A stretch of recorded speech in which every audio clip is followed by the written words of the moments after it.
माध्यमिक विद्यालय व NN पालीवाला ज्युनियर कॉलेज नवीन पनवेल सादर करीत आहे शैक्षणिक video. Hello friends, I am Madhuri Rane working in K.A. Banthia High School, New Panvel as an assistant teacher.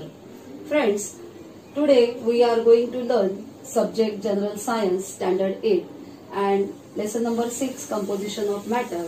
This is our second period. The last period we have studied what is the matter. Anything which occupies the space and the mass is called as the matter.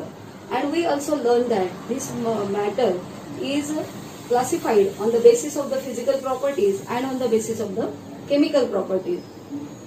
On the basis of physical properties, they are classified as the solid, liquid and a gaseous state, and on the basis of the chemical property is classified as the elements, compounds and the mixture.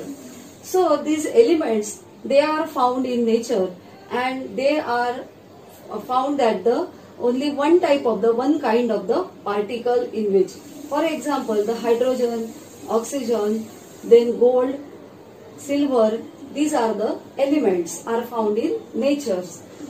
Then compounds are the substances which are made up from the two or more elements are combined together by the chemical reactions and with a proper proportion. So for example, the water is compound. Then now today we are going to learn about the mixture. Mixture is the two or more substances. They are mixes in each and it is there is not a proper proportion and their physical properties are constant they are made from the mixtures. आपण मागच्या वेळेला mixer compound आणि elements बद्दल बघितलेलं होतं, मूलद्रव्ये आणि संयुगांबद्दल बघितलं होतं आणि आज आपण मिक्सचर म्हणजे मिश्रणांबद्दल माहिती घेणार आहोत. मिक्सचर म्हणजे काय आहे तर दोन किंवा तीन पदार्थ एकमेकांमध्ये कोणत्याही प्रमाणामध्ये मिसळले तर त्याला आपण मिश्रण असे म्हणतो. टाइप्स ऑफ द मिक्सचर, या मिश्रणाचे प्रकार कोणते आहेत. Phase, first is we learn about the phase. The part of matter having uniform composition is called phase. असं त्या द्रव्याचे पदार्थ की ज्यामध्ये सर्व जे कण आहेत ते त्याला प्रावस्था असे म्हणतात मराठीमध्ये आणि इंग्लिशमध्ये आपण त्याला म्हणतोय की युनिफॉर्म कंपोजिशन, एकसारखे, की त्यामध्ये काहीही बदल त्यामध्ये आपल्याला दिसून येत नाही अशी प्रावस्था त्या ठिकाणी दिसते. So the mixture is divided into two categories. First is the homogeneous mixture and another is the heterogeneous mixture. What is the homogeneous mixture? When all the components of a mixture from one phase is called homogeneous mixture. जेव्हा त्या द्रवामध्ये असणारे सर्व जे components आहेत, घटक आहेत, ते सर्व एकसारखे असतात तेव्हा त्याला होमोजिनियस मिक्सचर असे म्हणतात. उदाहरण जर आपल्याला द्यायचं झालं तर कॉपर सल्फेटचं जे सोल्युशन आहे ते आपण देऊ शकतो त्याचं एक्झाम्पल म्हणून. And heterogeneous mixture, when the components of a mixtures are disturb in two or more phase is called a heterogeneous mixture. जर आपण चिखल घेतला आणि पाण्यामध्ये टाकला आणि ते मिश्रण ढवळलं तर काय दिसतंय, बारीक कण खाली बसलेले, त्यापेक्षा जरासे जाड कण आहे त्याच्यावर दिसतात आहे, काडी कचरा तरंगताना दिसतोय. किंवा चॉक पावडर सुद्धा आपण पाण्यामध्ये टाकली आणि ती जर बघितली तर अशाच पद्धतीचं आपल्याला दिसतंय की बारीक कण जे आहेत त्यात जाड कण आहेत असे सगळे विखुरलेले दिसतात. काही कण खाली बसलेले असतात, काही तरंगत असतात. तर that is not a homogeneous mixture. That is they are disturb two all or more phase. ते एका फेज मध्ये आढळून येत नाही, एकसारखं दिसतं का आपल्याला ते नाही. So they are disturb in the two or more phase. So it is called as the heterogeneous mixture. Milk is also the heterogeneous mixture because in the milk there are various types of the substances are found that milk like proteins, then fats, etc. Types of the mixture. Let's do some activity, small activity.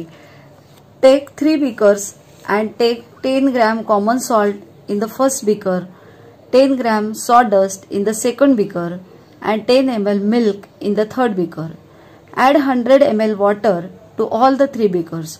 आपण 10 gram common salt म्हणजे मीठ घेतलेलं आहे, नंतर sawdust म्हणजे लाकडाचा चुरा घेतलेला आहे, त्यानंतर मिल्क घेतलेलं आहे, दूध घेतलेलं आहे आणि त्यामध्ये 100 ml वॉटर ॲड केलेलं आहे.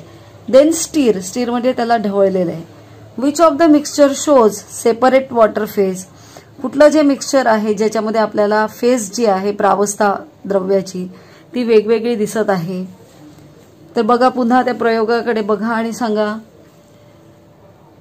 Place the 3 beaker in front of vertically. आता ते सगळे बीकर एकमेकांच्या जवळ ठेवा. Held paper and pass a lesser beam through the beaker. त्यामध्ये एक कागद घाला आणि त्याच्यावरनं लेसर बीम त्याच्या आतमध्ये टाका. From the opposite side. At the same time observe. त्याच वेळेला तुम्ही ऑब्झर्व करा. Appear the paper in front of the beaker. त्या पेपरवर जे बीकर जवळ जो लेसर पडणार आहे त्या पेपरकडे ऑब्झर्व करायचंय. Also look at the beaker from the side. बाजूनी पण बघा. Arrange 3 filtration assemblies using the conical flask and funnel. Filter paper doing filtration and stir the mixture 3 beakers. Carry out the filtration. काय तुम्हाला आढळते ते या ठिकाणी बघायचं आहे. तर फर्स्ट आपण काय घेतलेलं होतं, सँड अँड वॉटर. काय चेंज आपल्याला दिसला. The sand at the bottom, water and above the sand. म्हणजे सँड कुठे आहे, बॉटमला आहे आणि पाणी कुठे, वर आहे. म्हणजे फेजेस किती दिसल्या तुम्हाला, 2 फेजेस दिसल्या. म्हणजेच ते मिक्सचर कसं आहे, 1 फेज नसेल तर ते कुठलं असतं, होमोजिनियस मिक्सचर हे असतं. दुसरं उदाहरण जे आपण घेतलेलं होतं की त्यामध्ये घेतलेलं आहे सॉल्ट घेतलेलं आहे आणि पाणी घेतलेलं आहे. तर ते सॉल्ट जे आहे ते पाण्यामध्ये पूर्णपणे काय होणार आहे, विरघळणार आहे आणि तुम्हाला जे स्वच्छ असं सोल्युशन त्या ठिकाणी ट्रान्सपरंट सोल्युशन तुम्हाला दिसणार आहे. Components are separated by filtration. आता तुम्हाला ते फिल्ट्रेशननी सेपरेट करता येणार नाही, पण तुम्ही जर पाणी उकळलं तर मात्र पाणी वाफ बनून उडून जाईल आणि खाली मीठ शिल्लक राहणार आहे. सॉडस्ट आणि पाणी जेव्हा घेतलेलं तेव्हा ते आपण बघितलं की हेट्रोजिनियस मिक्सचर आहे आणि सेपरेट करता येईल का, तर हो, गाळल्यानंतर सॉडस्ट पार्टिकल ते वर राहणार आहेत आणि बाकीचे जे आहे ते सर्व पाणी खाली जाणार आहे. मिल्क आणि वॉटर असेल तसं त्यामध्ये ओपेक दिसतंय, म्हणजे स्वच्छ असं दिसत नाही आपल्याला, धुसर असं दिसतं. आणि components are not separated by filtration. ते कंपोनंट्स आपल्याला फिल्ट्रेशननी वेगवेगळे करता येत नाहीत. Solution. A homogeneous mixture of 2 or more substances is called solution. इथे बीकरमध्ये आपल्याला कॉपर सल्फेटचं सोल्युशन दाखवलेलं आहे. Copper sulphate dissolve in water. पाण्यामध्ये ती पावडर जी आहे कॉपर सल्फेटची ती टाकत आहे. त्यानंतर ती विरघळली आणि पूर्णपणे त्यामध्ये विरघळून गेली आणि आता ते एकजिन्सी मिश्रण आपल्याला त्या ठिकाणी दिसत आहे. याच प्रकारे आपण जर त्यामध्ये सॉल्ट टाकलं की homogeneous mixture of water and salt is called the salt solution. जर या कॉपर सल्फेटच्या ऐवजी जर आपण सॉल्ट टाकलं तर ते मीठ सुद्धा पाण्यामध्ये पूर्णपणे विरघळेल आणि त्याला आपण काय म्हणणार आहोत, सॉल्ट सोल्युशन असं म्हणणार आहोत. That component of a solution which is present in the largest proportion is called solvent. आता या ठिकाणी आपण पाणी जास्त प्रमाणामध्ये घेतलेलं आहे. मग हे जे काही पूर्णपणे कंपोनंट आहे, सोल्युशन जे तयार झालेलं आहे त्यामध्ये जो जास्त प्रमाणामध्ये घेतलेला आहे त्याला सॉल्व्हंट असे म्हणतात. मग here the water is a solvent. And the other component which are less proportion than the solvent is called as the solute. आणि सॉल्व्हंट पेक्षा जे लेस प्रपोर्शन म्हणजे कमी प्रमाणात जे घेतलेलं आहे त्याला आपण सोल्यूट असं म्हणतो. मग इथे कॉपर सल्फेट आपण चमच्यामध्ये थोडंसं घेतलेलं आहे, पाणी हे जास्त घेतलंय बीकरमध्ये. मग पाणी काय आहे, सॉल्व्हंट जे जास्त आहे ते, आणि त्यामध्ये टाकलेलं हे जे कॉपर सल्फेट आहे ते आहे सोल्यूट. मग आपल्याला सॉल्व्हंट आणि सोल्यूट हे समजलं पाहिजे की जे जास्त प्रमाणामध्ये आपण घेतो सोल्युशन तयार करताना ते दॅट इज द सॉल्व्हंट आणि जे कमी प्रमाणात वापरतो ते solute. The process of forming a solution by mixing solute in a solvent. या ठिकाणी आपण सोल्यूट काय केलं आहे, सॉल्व्हंटमध्ये मिक्स केलेलं आहे, त्याला डिस सोल्युशन असं म्हणतात. ते पूर्णपणे त्यामध्ये विरघळत आहे. According to this state the component solutions can be many types. त्याचे असे अनेक प्रकार तयार होतात म्हणजे आपण हे सॉल्व्हंटमध्ये मिक्स केल्यानंतर. The solutions such as sea water, समुद्राचं पाणी, त्यानंतर ब्लू विट्रिऑल, मोरचूदचं मिश्रण पाण्यामध्ये टाकलं, salt dissolve in water, sugar syrup म्हणजे साखर पाण्यामध्ये टाकली, इथे साखर चमचाभर साखर पाण्यामध्ये टाकली तर ती सुद्धा पूर्णपणे विरघळते. आणि अशा रीतीने त्याचे डिफरंट जे टाइप्स आहेत ते त्या ठिकाणी तयार होतात. सोल्युशन्सचे एक्झाम्पल आपण या ठिकाणी बघूया. लिक्विड इन लिक्विड म्हणजे कुठलं आहे तर व्हिनेगर हे लिक्विड फॉर्म मध्येच आहे आणि ते पुन्हा आपण पाण्यामध्ये जर टाकलं, 1 चमचा सोल्यूट स्वरूपामध्ये पाण्यामध्ये आपण जर टाकलं तर त्याचं एक सोल्युशन तयार होतं. त्यामध्ये लिक्विड टाइप ऑफ सोल्युशन. त्यानंतर आपण जे कोका कोला किंवा पेप्सी वगैरे आपण घेतो ते गॅस इन लिक्विड. त्यामध्ये कार्बन डायऑक्साईड जो गॅस आहे तो त्यामध्ये प्रेशराईज करून भरलेला असतो आणि त्यामुळे गॅस इन लिक्विड हे त्याचं एक्झाम्पल आहे की carbonated drinks are a gas in a liquid is a type of solution. त्यानंतर आयोडीन टिंक्चर जे आहे, हे जे आयोडीन टिंक्चर तुम्हाला जखम झाल्यानंतर जे लावलं जातं ते कशाचं उदाहरण आहे तर सॉलिड इन लिक्विड. आयोडीन जो आहे तो लिक्विडमध्ये मिसळलेला असतो आणि ते सॉलिड इन लिक्विडचं एक्झाम्पल त्या ठिकाणी दिलेलं आहे. अजून कुठलं गॅस इन गॅसचं उदाहरण आपण देऊ शकतो की एअर जी आहे ती गॅस इन गॅस आपण म्हणू शकतो की हवेमध्ये सर्व प्रकारचे वायू हे मिसळलेले आहे. देन सॉलिड इन सॉलिड म्हणजे आपल्या घरामधली जी पितळेची भांडी असतील किंवा ब्रास ज्याला आपण म्हणतो त्याची भांडी असतील तर ते 2 धातूंचं मिश्रण आहे. आपण बघितलं कॉपर आणि झिंकचं ते मिश्रण आहे, त्याला सॉलिड इन सॉलिड असे म्हणतात. The composition of the homogeneous mixture that is to say solution is a uniform throughout the bulk and if the solvent is transparent liquid the solution is also transparent and it passes through a filter paper. जर ती 2 solute आणि solvent आपण जर mix केलं तर ते जर transparent liquid तयार होत असेल तर ते फिल्टर पेपरमधनं गाळल्यानंतर सुद्धा त्या फिल्टर पेपरवर काहीही शिल्लक राहत नाही. त्यानंतर आपण बघूया suspension. What is mean by the suspension? A heterogeneous mixture of a liquid and solid is called a suspension. The diameter of the solid particles in a suspension is larger than the 10 raised to minus 4 meter. Here we show the mixture of chalk and water. आपण आधी पण एक example घेतलं होतं की 10 gram जी आहे ती sawdust powder घेतली होती, त्याऐवजी आपण इथे आता चॉक पावडर घेतलेली आहे. ती चॉक पावडर पाण्यामध्ये टाकली, त्याला स्टीर केलं म्हणजे ढवळल्यानंतर काय झालं, थोडा वेळपर्यंत ते मिश्रण जे आहे ते एकमेकांमध्ये मिसळल्यासारखं वाटलं आणि ठेवून दिल्यानंतर काय झालेलं आहे की सगळे खळूचे कण जे आहेत ते तळाशी साचलेले आहेत आणि वरती पाणी हे जे आहे ते त्या ठिकाणी तयार दिसतंय आपल्याला. A suspension is a heterogeneous mixture. हे हेट्रोजिनियस मिक्सचर आहे म्हणजे हे जे खडूचे जे कण आहेत ते सगळे एकसारखे पण नाही आहे आणि यामध्ये पूर्ण सगळीकडे मिसळलेले पण नाही आहे. The particle of a suspension can be seen easily. आपल्याला इथे स्पष्ट दिसते खडूचे कण वेगळे आहेत किंवा सॉडस्ट जरी असेल तरी ती आपल्याला इथे दिसणार आहे, पाणी वेगळं दिसणार आहे. The particle of a suspension do not pass through a filter paper. हे जे सस्पेन्शन जे पार्टिकल्स आहेत, खडूचे कण आहेत, जर फिल्टर पेपरवरनं आपण गाळलं हे सगळं पाणी तर हे खडूचे कण वर राहणार आहेत, ते गाळले जाणार नाही. A suspension can be spread by the filtration. ते सेपरेट केलं जाऊ शकतंय आपल्याला. नंतर इज अ अनस्टेबल. हे असंच राहणार आहे का नाही, ढवळल्यानंतर पुन्हा ही स्थिती त्याची येणार आहे आणि कालांतराने ते खाली बसून जाणार आहेत. The suspension scatter a beam of light passing through it. यामधनं जर आपण लाईटचा बीम पाठवला तर ते आपल्याला सगळीकडे ते कण विखुरलेले आपल्याला दिसून येतात. तर suspension is the heterogeneous mixture. Let us understand compound. Compound म्हणजे संयुगे काय आहे ते आपण या उदाहरणाद्वारे बघूया. First here we take the 7 gram iron fillings in the first dish and 4 gram sulfur. Sulphur घेतलाय. सल्फर हे पिवळ्या रंगाची पावडर असते आणि त्यामध्ये आयर्न फिलिंग्स म्हणजे लोखंडाचा चुरा घेतलेला आहे. दोघांना मिक्स केलेला आहे. हे काय तयार झालं? मिक्सचर झालं. Without any chemical reaction. या ठिकाणी कुठलीही केमिकल रिॲक्शन झालेली नाही. सल्फरचा येलो रंग. Colloid the mixture of water and milk in the beaker, the activity shows that it is the translucent. It means that when the light of incidence on the surface of this mixture, it is partially transmitted and partially scattered.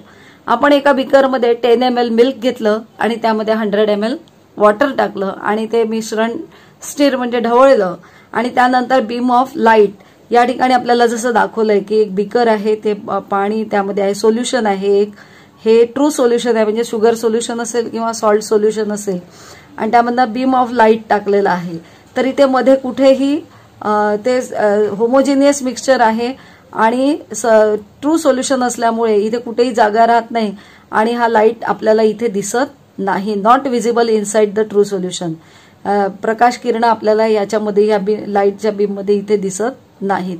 इकडे दिसतात, या बाजूला दिसतात, पण या solution मधनं ज्यावेळेला ते जात असतात त्यावेळेला ते दिसत नाही. ते जे शुगर सोल्युशन घेतलंय की 1 चमचा साखर पाण्यामध्ये टाकली, त्याचं हे सोल्युशन आहे, त्याला ट्रू सोल्युशन म्हणतात. त्यानंतर आपण दुसरं काय घेतलेलं आहे इथे यांनी सोप सोल्युशन म्हटलंय, पण आपण काय घेतलेलं आहे की 10 ml milk add in the 100 ml water आणि त्यामधनं पुन्हा हा बीम ऑफ लाईट आपण टाकलेला आहे. जेव्हा आपण त्याच्यातनं बीम ऑफ लाईट आपण टाकतो, इट इज ट्रान्समिटेड. तो तिथून ट्रान्समिट होतो म्हणजे जातो. Partially scattered. इथून तो विखुरला जातो. का विखुरला जाते? बघा, इथून थ्रू आउट आपल्याला लाईटचे बीम दिसतात आहे. Visible inside the colloidal solution. इथे दिसतात आहे का? नाही, इथे पाणीच दिसतंय. या ठिकाणी लाईट दिसतो, इथे दिसतोय, इथे सोर्स आहे ना हा लाईटचा, इथून तो निघालेला आहे. इथे दिसतो, इथे दिसतो, पण इथे मात्र दिसत नाही मध्ये. पण इथे मात्र through out light beam of light आपल्याला दिसत आहे. दिस इज बिकॉज का झालं असं? आता तेच सल्फर आणि तेच लोखंड जे 7 ग्रॅम आयर्न फिलिंग्स आणि 4 gram sulphur take in a test tube. Test tube मध्ये घेतलेलं आहे and heat that test tube on with a gas burner. त्याला आपण गॅस बर्नरवर तापवत आहोत. Chemical reaction takes place and a new chemical compound is form. आता मात्र सल्फर आणि आयर्न फिलिंग्स हे दोघांमध्ये केमिकल रिॲक्शन होईल. कशामुळे? ही उष्णता आपण त्याला देतोय त्याच्यामुळे केमिकल रिॲक्शन होईल आणि नवीन केमिकल कंपाऊंड इज फॉर्म. नवीनच पदार्थ तयार होईल. तो नवीन पदार्थ काय आहे? तर त्या पदार्थाचं नाव आहे आयर्न सल्फाइड. आधी आपण काय घेतलं होतं? आयर्न फिलिंग्स आणि सल्फर घेतला होता आणि त्याला हिट दिल्यानंतर त्यापासून काय तयार झालेलं आहे? आयर्न सल्फाइड कंपाऊंड तयार झालेला आहे. It is a black in colour. हा काळ्या रंगाचा असतो.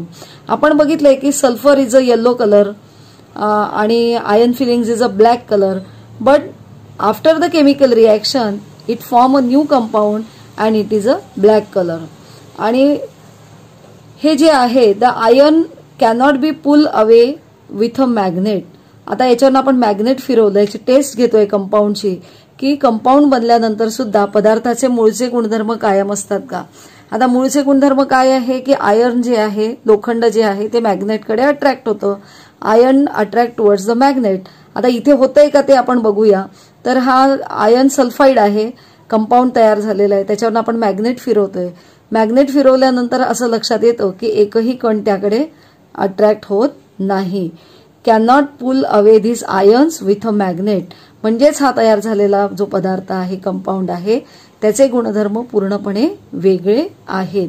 आणि अशा रीतीने कंपाऊंड जो असतो तो मिक्सचरपेक्षा वेगळा असतो. मिक्सचरमध्ये त्याची ओरिजिनल गुणधर्म कायम असतात आणि कंपाऊंडमध्ये ते मात्र पूर्णपणे बदलतात. Cross multiplication method for writing molecular formula of simple compound. त्याच्या आपण स्टेप बघूया की हे जे सिंपल कंपाऊंड्स आहेत त्याचा मॉलिक्युलर फॉर्म्युला कसा लिहायचा, त्याच्या स्टेप बघायच्या आहे. To write symbol of constituents element. सगळ्यात आधी ते जे भाग घेणारे एलिमेंट्स आहेत त्यांचे सिम्बॉल लिहून घ्यायचे आहेत. आता आपण कशाचा बघतो आहोत? कार्बन डायऑक्साईडचा बघतोय. मग त्यामध्ये भाग घेणारे एलिमेंट्स कोणते आहेत? तर सी म्हणजे कार्बन आणि ऑक्सिजन. दुसरी स्टेप जी आहे त्यामध्ये to write the valency below the respective elements. आता त्याच्या व्हॅलेन्सी आपल्याला लिहायचे आहेत. आता कार्बनची व्हॅलेन्सी 4 आहे आणि ऑक्सिजनची व्हॅलेन्सी 2 आहे, म्हणून ती आपण त्याच्या खाली लिहून घेतलंय. त्याच्या आधी आपण व्हॅलेन्सी शिकलेला होता आधीच्या धड्यामध्ये, की त्याचं इलेक्ट्रॉनिक कॉन्फिगरेशन जर आपण बघितलं, उदाहरणार्थ कार्बन जो आहे त्याचं ॲटॉमिक नंबर आहे 6 आणि म्हणून त्याचा मॉलिक्युलर हे काय झालेलं आहे, इलेक्ट्रॉनिक कॉन्फिगरेशन पहिल्या जे आहे ऑर्बिट त्याच्यामध्ये 2 इलेक्ट्रॉन्स आणि दुसऱ्या ऑर्बिटमध्ये 4 इलेक्ट्रॉन्स, म्हणजे त्याच्या आउटर मोस्ट ऑर्बिटमध्ये किती इलेक्ट्रॉन्स आहेत, 4, आणि म्हणून कार्बनची व्हॅलेन्सी किती आलेली आहे, 4. तेच आपण ऑक्सिजनचं बघितलं तर ऑक्सिजन जो आहे त्याचा ॲटॉमिक नंबर आहे 8 आणि म्हणून फर्स्ट ऑर्बिटमध्ये 2 इलेक्ट्रॉन आणि उरलेले 6 इलेक्ट्रॉन. पण हेही आपण शिकलेलो होतं की 5 पेक्षा जर जास्त असतील तर त्याला किती इलेक्ट्रॉन्स हवे आहेत ती त्याची व्हॅलेन्सी असते, आणि इथे 6 इलेक्ट्रॉन त्याच्या आउटर मोस्ट ऑर्बिटला आहे, तर व्हॅलेन्सी आपण 6 म्हणू शकतो. परंतु त्याचं आउटर मोस्ट ऑर्बिट 8 इलेक्ट्रॉननी परिपूर्ण व्हायला किती इलेक्ट्रॉनची गरज आहे, 2 इलेक्ट्रॉनची, म्हणून इथे ऑक्सिजनची व्हॅलेन्सी 2 लिहिलेली आहे. म्हणजे कार्बनची व्हॅलेन्सी 4, ऑक्सिजनची व्हॅलेन्सी 2. त्यानंतर स्टेप 3 मध्ये to cross the multiply to obtain the number of atom of the constituents element in the molecule of the compound. आता त्यांच्यामध्ये क्रॉस मल्टिप्लिकेशन करायचं. आपण काय लिहिलं, पहिल्यांदा सिम्बॉल लिहिले, त्याखाली त्याची व्हॅलेन्सी लिहिली आणि आता इथे क्रॉस मल्टिप्लिकेशन करतोय. म्हणजे कार्बन गुणिले 2 येत आहे, ऑक्सिजन गुणिले 4 येतात आहे. नंतर आपली 4th स्टेप काय आली आहे, to write the formula of the compound obtain by the cross multiplication. तो तसा फॉर्म्युला लिहून घ्यायचा की C2 आणि इथे किती आलं आहे, O गुणिले 4 म्हणजे 4 आलेलं आहे, C2O4 आलेला आहे.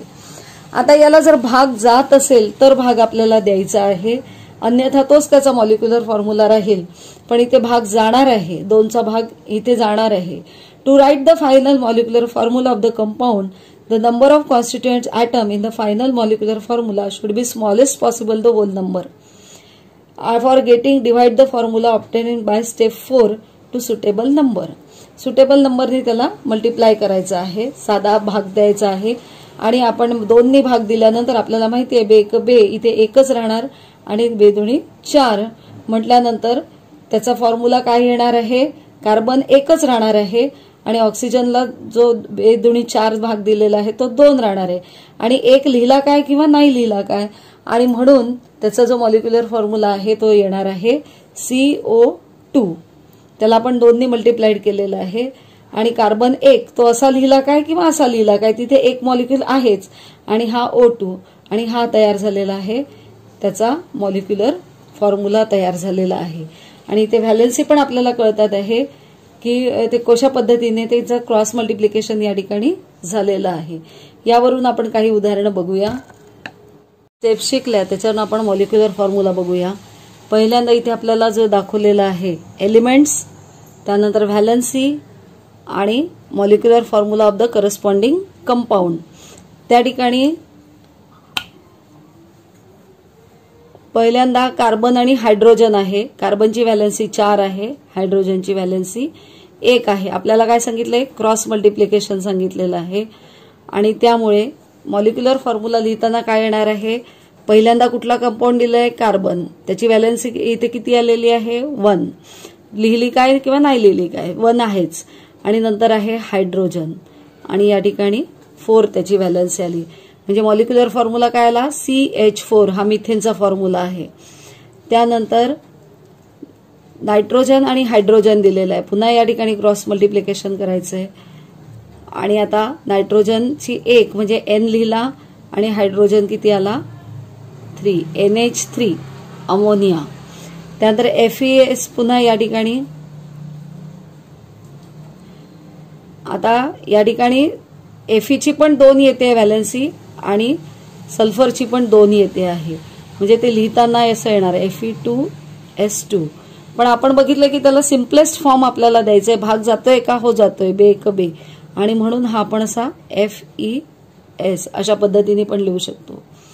त्यानंतर CO जो आता आपण बघितला तोच, क्रॉस मल्टिप्लिकेशन करा, कार्बन 2, ऑक्सिजन 4, भाग द्या बे क बे बेदुणी 4, कुठला आला मॉलिक्युलर फॉर्म्युला? CO2 हा त्याचा मॉलिक्युलर फॉर्म्युला आलेला आहे. अशा पद्धतीने क्रॉस मल्टिप्लिकेशन मेथड वापरून आपल्याला कंपाऊंडचे मॉलिक्युलर फॉर्म्युले काढता येतात. Molecular formula and valency. There is a definite proportion of the constituents elements in a compound and certain number of atoms of a constituent elements are joined to each other in a molecule of a compound. Molecular formula indicates the number of atom of each constituent elements present in the one molecule. A molecular formula includes the information regarding the symbol of the all constituent element and their respective number of subscripts. इथे आपण बघतोय इथे जो chart दिलेला आहे त्यामध्ये name of the compound, त्यानंतर त्याचा मॉलिक्युलर फॉर्म्युला दिलेला आहे, त्यामध्ये कोणकोणत्या एलिमेंट्सनी भाग घेतलेला आहे ते दर्शवलेलं आहे आणि त्यांच्या किती अणूंनी त्यामध्ये सहभाग घेतलेला आहे ते सुद्धा त्या ठिकाणी दर्शवलेलं आहे. म्हणजेच एखाद्या पदार्थाचा मॉलिक्युलर फॉर्म्युला आपल्याला काय दर्शवतो? The molecular formula indicates the number of atom each of the constituents element present in the one molecule. याच्या वन मॉलिक्युलमध्ये किती एलिमेंटच्या किती अणूंनी भाग घेतलेला आहे ते आपल्याला दर्शवतो. ते आपण चार्टद्वारे बघूया. Name of the compound. Water is a compound. त्याचा मॉलिक्युलर फॉर्म्युला आहे H2O. त्यामध्ये सहभागी असणारे घटक कॉन्स्टिट्युएंट्स एलिमेंट्स कोणकोणते आहे? H2O म्हणजे H आहे हायड्रोजन आणि दुसरा आहे ऑक्सिजन. आता इथे मॉलिक्युलर फॉर्म्युला बघताना आपण बघितलं H2 आहे म्हणजे हायड्रोजनच्या किती अणूंचा सहभाग आहे? 2 अणूंचा सहभाग आहे आणि ऑक्सिजनच्या इथे लिहिलेलं नाही आहे म्हणजे तिथं एकच अणू आहे आणि म्हणून ऑक्सिजन 1. त्याचप्रमाणे हायड्रोजन क्लोराईड त्याचा मॉलिक्युलर फॉर्म्युला आहे HCl. मग कोणकोणत्या अणूंनी सहभाग घेतला आहे? H म्हणजे हायड्रोजन आहे, त्यानंतर दुसरा हा Cl म्हणजे क्लोरीन आहे आणि हायड्रोजनच्या किती अणू दिसतात आहे इथे लिहिलेलं नाही म्हणजे एकच आहे आणि क्लोरीनचा सुद्धा लिहिलेलं नाही म्हणजे या ठिकाणी 1 आहे. दोघांच्या पण एकेका ॲटम्सनी यामध्ये सहभाग घेतलेला आहे. मिथेन. मिथेनचा जो मॉलिक्युलर फॉर्म्युला आहे तो CH4. त्यामध्ये कार्बन आहे आणि हायड्रोजन आहे. कार्बनचे इथे लिहूया आपण, कार्बन आहे आणि दुसरा आहे हायड्रोजन. कार्बनच्या किती अणूंनी सहभाग घेतलेला आहे? 1 आणि हायड्रोजनचे किती दिसत आहे? 4 दिसतात आहे म्हणून इथे लिहिणार आपण 4. Then magnesium chloride MgCl2. Magnesium आहे आणि Cl2 आहे म्हणजे क्लोरीन आहे. आता मॅग्नेशियमचा 1 अणू आहे आणि क्लोरीनचे या ठिकाणी 2 अणू आहे. तर अशा पद्धतीने molecular formula includes the information regarding the symbol of all constituents and their respective number as subscript. Molecular formula of a compound. कंपाऊंडचा मॉलिक्युलर फॉर्म्युला दिला आहे, त्यामधील कॉन्स्टिट्युएंट्स ऑफ द एलिमेंट्स दिलेले आहे. हायड्रोजन जो दिलेला आहे तो H जो आहे तो त्याच्याच रांगेत आपण लिहिणार आणि X म्हणजे त्याच्याशी जोडला गेलेला दुसरा जो आहे तो या कॉलममध्ये लिहिणार आहोत. Valency of hydrogen. Hydrogen is a univalency म्हणून त्याची व्हॅलेन्सी 1 आहे आणि the number of bonds form by the X हा जो दुसरा आहे एलिमेंट त्याच्याशी त्याचा कितीचा बॉन्ड तयार होत आहे हायड्रोजन बरोबर तो त्या ठिकाणी लिहिणार आहे आणि त्यावरून त्याची व्हॅलेन्सी इथे ठरणार आहे. सगळ्यात पहिला जो आपण बघितला आहे हायड्रोक्लोरिक ऍसिड, त्यामध्ये हायड्रोजनच्या कॉलममध्ये लिहिलं आहे. क्लोरीन अनदर एलिमेंट जो आहे तो दुसऱ्या कॉलममध्ये लिहिला आहे. हायड्रोजनची व्हॅलेन्सी सगळी आपण याच कॉलममध्ये लिहिणार. व्हॅलेन्सी ऑफ हायड्रोजन ती 1 आहे आणि क्लोरीन जो आहे या ठिकाणी एकाच बॉन्डनी त्याचे बॉन्ड झालेला आहे दोघांमध्ये आणि म्हणून 1 लिहिलेलं आहे आणि त्याची व्हॅलेन्सी आली क्लोरीनची 1. H2 हे पाण्याचं कंपाऊंड आहे, त्यामध्ये हायड्रोजन जो आहे तो आपण याच कॉलममध्ये लिहिणार आहोत सगळे हायड्रोजनचे ॲटम आणि त्या ठिकाणी त्याची व्हॅलेन्सी किती आहे? हायड्रोजनची 1 आहे आणि ऑक्सिजन जो आहे त्याची व्हॅलेन्सी 2 आहे. तो या बॉन्डनी त्याच्याशी कंबाईन झालेला आहे आणि म्हणून ऑक्सिजनची व्हॅलेन्सी 2 आलेली आहे. इथे H2S दिलेला आहे. हायड्रोजन आपण लिहून घेतला, नंतर इथे येईल सल्फर S येणार आहे आणि हा जो आहे हायड्रोजनची व्हॅलेन्सी 1 आहे. सल्फर जो आहे तो 2 बॉन्ड त्याचा तयार झालेला आहे, 2 अणूंचा बॉन्ड तयार झालेला आहे म्हणून त्याची व्हॅलेन्सी इथे 2 दिलेली आहे.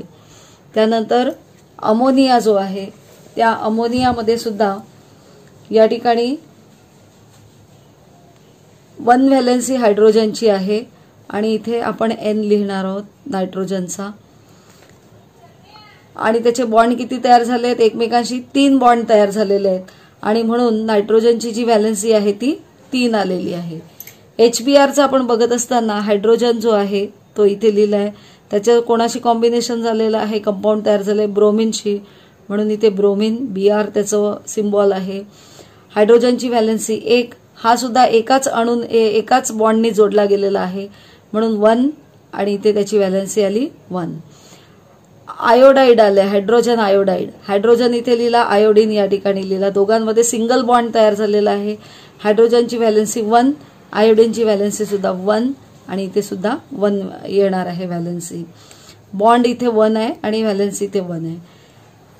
नंतर NaH मध्ये हायड्रोजन इथे लिहिला सोडियम, Na म्हणजे सोडियम, दोघांमध्ये सिंगल बॉन्ड तयार झालेला आहे। हायड्रोजनची व्हॅलेन्सी 1, सिंगल बॉन्ड म्हणून एकच बॉन्ड त्या ठिकाणी तयार झालेला आहे, व्हॅलेन्सी आहे 1।